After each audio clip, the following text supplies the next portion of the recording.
21 જૂન 11મા આંતરરાષ્ટ્રીય યોગ દિવસની સમગ્ર વિશ્વમાં ઉજવણી થઈ રહી છે. ત્યારે ગોંડલ ઓર્ચાર્ડ પેલેસ દ્વારા યોગ દિવસની ઉજવણી કરવામાં આવી હતી.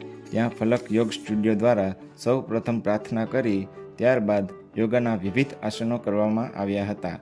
આ કાર્યક્રમમાં મોટી સંખ્યામાં લોકો જોડાઈ અને આંતરરાષ્ટ્રીય યોગ દિવસની ઉજવણી કરી હતી.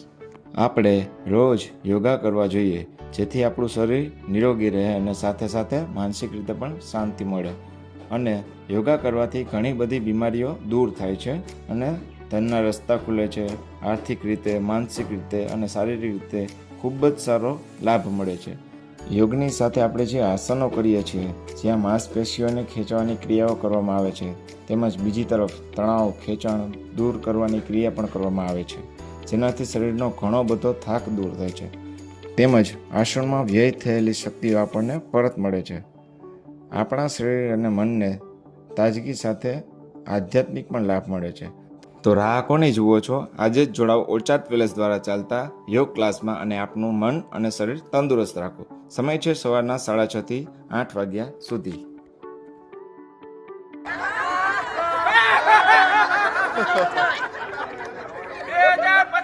યોગ દિવસની